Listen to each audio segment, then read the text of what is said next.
Бажаю здоров'я, шановні українці. Активно готуємось до нового тижня, дуже важливого для усіх нас, для нашої держави. Попереду День нашого прапора, День нашої незалежності, попереду вшанування ветеранів війни за свободу України, попереду Кримська платформа. Цього року справді особлива. Цього року буквально в повітрі Криму відчувається, що окупація там тимчасова, а Україна повертається. Обов'язково відзначимо наших легенд, це є і буде українською традицією. Відзначимо тих, чиє життя стало частиною нашої національної історії, яку вже не стерти нікому, ніколи, жодному ворогу.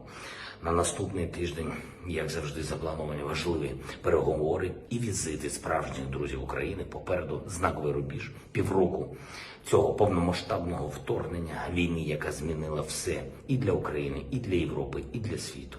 Звичайно, ще буде час сказати про це, сказати детально, але давайте все ж таки сьогодні замислимось, поглянемо, оцінимо, який шлях нами пройдено, скільки всього вдалося змінити того, про що майже всі у світі думали, що нібито неможливо змінити, скільки всього вдалося вибороти, вирвати у російської армії, про яку десятиліттями думали, що вона нібито нездоланна. Я пригадую перші дні повномасштабного вторгнення, пригадую, що мені тоді говорили, радили різні порадники. Знаю, що багатьом з них тепер соромно за ці слова, які тоді звучали. За час від 24 лютого, за ці 178 днів, українці довели, що це наш народ нездоланий, це наші захисники, захисниці нездоланні. Я дякую всім, хто проявив свою силу за цей час. Дякую всім, хто боровся, бореться за Україну. Дякую всім, хто воює, допомагає нашим воїнам, нашій державі.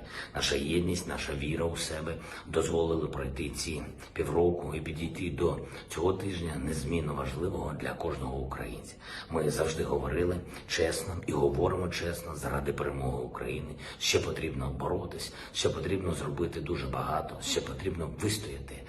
Витерпіти, на жаль, багато болю, але українці вже можуть по праву відчувати гордість за себе, за свою державу, за своїх героїв. І давайте сьогодні ми всі разом це відчуємо, яка сила є в нашому народі, в наших людях прекрасних.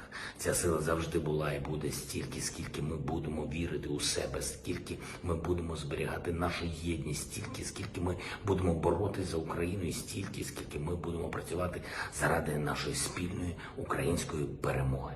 Ми маємо бути свідомі того, що цього тижня Росія може постаратись зробити щось особливо гидке, щось особливо жорстоке.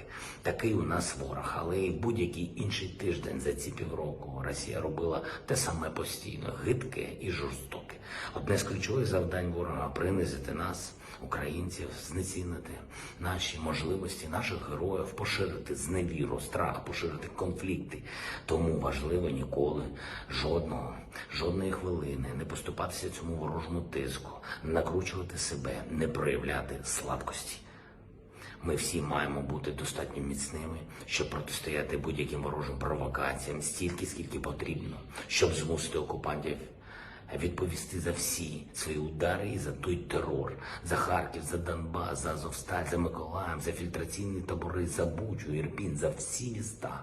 Ми всі маємо бути достатньо міцними, щоб вистояти і пройти увесь шлях до української перемоги. Тому тримаємось разом, допомагаємо одне одному, відновлюємо зруйноване, боремося за усіх наших людей і вболіваємо за тих, хто представляє Україну сьогодні обов'язково за Усика. Наш хлопець. Віримо у себе, віримо в Україну. Слава кожному з вас и кожній. Слава Украине! Подписывайтесь на канал, и вы всегда будете в курсе свежих новостей.